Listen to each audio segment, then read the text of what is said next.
Hello dear friends, मैं Shiv sir ground as study platform में आप सभी का स्वागत करता हूं। जी हाँ दोस्तों, आ गए हैं एक फिर से नई नोटिफिकेशन के साथ। एक बड़ी नोटिफिकेशन आप लोग के सामने निकल कर के आ रही है। आप अभी यही देख रहे होंगे कि 3-4 साल से कोई भी आरक्षक भर्ती या पुलिस भर्ती नहीं हुई है, तो एक नया नोटिफिकेशन निकल करके आपके सामने आ गया। आप यहाँ देखेंगे कि छत्तीसगढ़ में भर्ती प्रक्रिया शुरू हो गई 2023, जो 5-6 भर्तियाँ होंगी। मैं कंटिन्यूस बारी बारी आपको इसी चैनल में सारे नोटिफिकेशन दूंगा, तो आप चैनल पर बने रहें। साथ ही देखिए, यहाँ पे हम लोग बात करेंगे कि छत्तीसगढ़ में पुलिस आरक्षक भर्ती होने जा रही है। ये कब से आवेदन शुरू होगी, क्या है आवेदन की प्रक्रिया, और कुछ ऐसे कैंडिडेट हैं जिन्हें इस कैटेगरी से बाहर कर दिया गया है कि यह फॉर्म नहीं भर सकते। तो क्या क्या उसमें क्राइटेरिया है, जो उम्र कम हो, उम्र ज़्यादा, उसके अलावा क्या क्वालिफिकेशन में नया ऐड किया गया, वो संपूर्ण जानकारी हम लोग इसी वीडियो में बात करेंगे। तो कंटिन्यू आप हमारे चैनल पर बने रहिए। चलिए बढ़ते हैं, अपने वीडियो को स्टार्ट करते हैं। जी हाँ दोस्तों, यहाँ आप देख पाएंगे पुलिस मुख्यालय छत्तीसगढ़ नवा रायपुर के द्वारा यह विज्ञापन जारी किया गया है। यह आपके सीजी व्यापम पे नहीं होगा, न ही सीजीपीएससी के द्वारा होगा, यह सीजी पुलिस के द्वारा होने वाली है। यहाँ हम लोग देखते हैं संपूर्ण जानकारी क्या है कि छत्तीसगढ़ जिला पुलिस बल में आरक्षक संवर्ग के रिक्त पदों की पूर्ति हेतु छत्तीसगढ़ राज्य के स्थानीय निवासी उम्मीदवारों से छत्तीसगढ़ पुलिस की वेबसाइट cgpolice.gov.in पर 20/10/2023 से आवेदन प्रक्रिया चालू हो जाएंगे। ठीक है, यहाँ आप देख पाएंगे कि छत्तीसगढ़ की स्थानीय निवासी होंगे, जो केवल छत्तीसगढ़ के निवासी होंगे वही इसमें पार्टिसिपेट ले पाएंगे। अदर स्टेट के इसमें पार्टिसिपेट नहीं कर पाएंगे। ये देखें आप, ऑनलाइन आवेदन तो 20/10 से शुरू हो जाएगा, 10 बजे से। वहीं आवेदन की अंतिम तिथि तो 30/11/2023 तक होगी।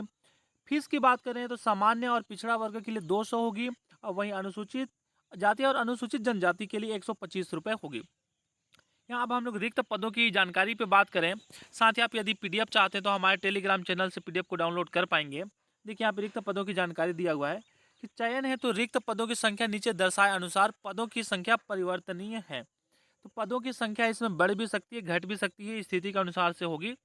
तो यहाँ पे आप पूरा देख पाएंगे। जैसे हम लोग सबसे पहले यहाँ पे देखें, रायपुर जिला की बात करें, ठीक है, तो आरक्षक जीडी में अनारक्षित जनरल में होगा आपका 361 पद। वहीं अन्य पिछड़ा वर्ग गैर क्रीमिलियर में होगा 77। अनुसूचित जनजाति में होगा आपका 22, और अनुसूचित जाति में होगा 94। और कुल बात करें तो 554 पद होंगे। वहीं आरक्षक चालक में आप देखेंगे कुल 4 पद हैं। आरक्षक ट्रेड टेलर में 1 पद है। इसी प्रकार से आप बारी बारी से पूरे जिले का भी यहाँ पे नोटिफिकेशन और साथ में भर्ती पूरा पद देख पाएंगे। साथ ही बाकी बातों पे भी हम लोग जानकारी पे यहाँ पे चर्चा करेंगे। तो चलिए हम लोग कंटिन्यू आगे बढ़ते हैं। साथ ही आप यहाँ पे देखते ही जा सकते हैं, वीडियो को पॉज कर सकते हैं या हमारे टेलीग्राम से आप डाउनलोड कर पाएंगे। चलिए इसमें हम लोग आगे बढ़ते हैं, देखते हैं यहीं पे कुछ जानकारी और दी होगी जो खास चीज़ें होंगी। यहाँ पे आगे बढ़ते हुए हम लोग देखते हैं यहाँ पे 39 जिले के यहाँ पे जानकारी निकाला गया है, और उसमें कुछ हो सकता है कि विकासखंड वगैरह हो। बीजापुर, ठीक है, यहाँ पे अंतिम यहाँ पे बीजापुर का होता है।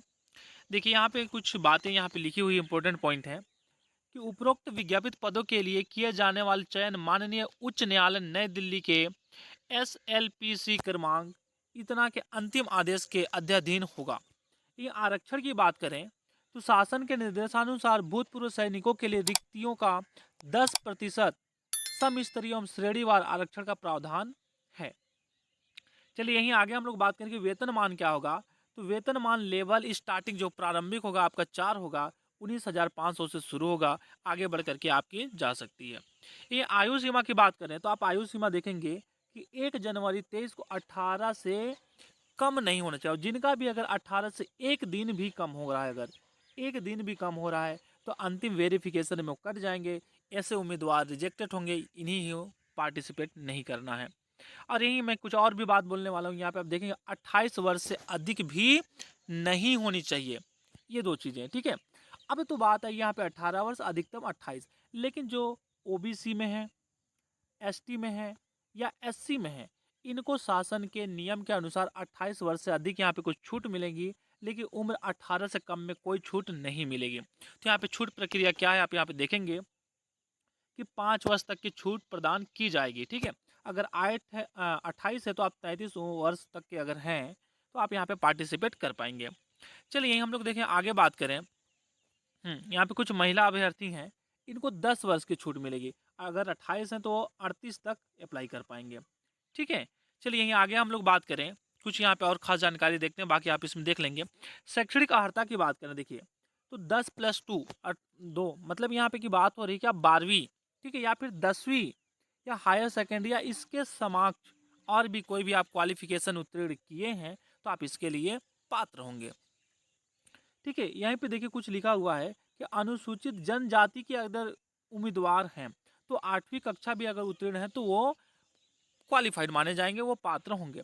और यही अगर नक्सल प्रभावित क्षेत्र के नक्सल पीड़ित परिवार से अगर कोई है तो 5वीं कक्षा भी अगर उत्तीर्ण है फिर भी वो पास माने जाएंगे, ठीक है, क्वालिफाइड होंगे।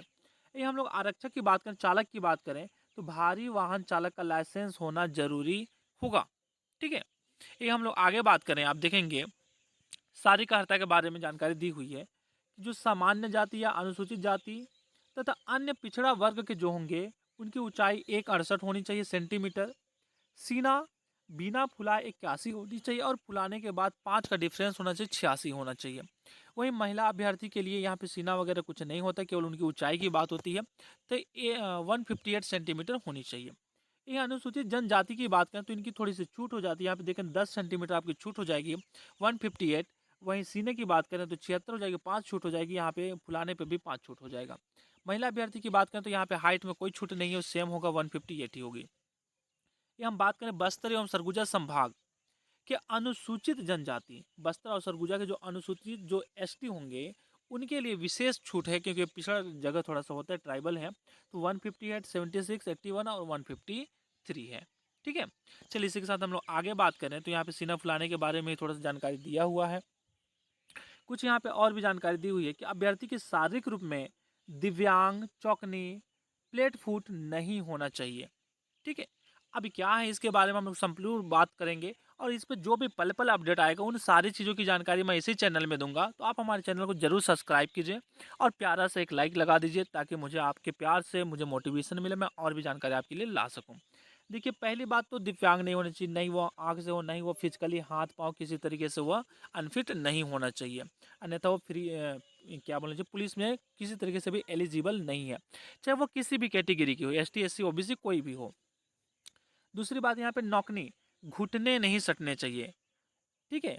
तो गुट्टू एक आपका एडी के पास होता है वह भी, और एक ऊपर होता है नौकनी, ये अंदर अगर सटा हुआ फिर भी दिक्कत है, बाहर फैला हुआ फिर भी दिक्कत है, दोनों स्थिति में दिक्कत होता है। फ्लैट फुट नहीं होना चाहिए, मतलब जब आप पैर जमीन पे रखते हैं तो आपका पाँव पूरे सीधा नहीं होना चाहिए। उम्मीदवार को आंखों से कोई भी संबंधित रोग नहीं होना चाहिए, अन्यथा वह भी रिजेक्टेड होंगे। चलिए इसी तरह आगे हम लोग बात करें कि तृतीय लिंग वर्ग के अभ्यर्थी के प्रमाण पत्र में पुरुष उल्लेखित होने पर पुरुष अभ्यर्थियों के लिए निर्धारित मापदंड एवं महिला उल्लेखित होने पर महिला अभ्यर्थियों के लिए मापदंड लागू होंगे। देखिए यदि कोई थर्ड डेंजर है, ठीक है, थर्ड जेंडर है, ट्रांसजेंडर, तो अगर पुरुष है तो उसको पुरुष वाले काम करने होंगे, अगर वह महिला है तो महिला वाले जितने भी मापदंड है फिजिकल है वो सारे लागू होंगे। इन चयन प्रक्रिया की बात करें तो चयन प्रक्रिया विभिन्न चरणों में संपादित की जाएगी। सबसे पहले चरण होगा कि अभ्यर्थियों के लिए दस्तावेज की जांच होगी, फिर शारीरिक नापजोक होगी, फिर शारीरिक दक्षता जैसे लंबी कूद, ऊंची कूद, गोला फेंक, ये सारी चीज़ें होंगे, दौड़ होगी, उसके बाद लिखित परीक्षा होगी, ये अंतिम होगी। इस प्रकार से आपकी चयन होगी। चलिए इसी के साथ हम लोग आगे बात करते हैं। यहाँ पे आप देखेंगे कुछ बोनस अंक के बारे में भी दिया हुआ है नोट।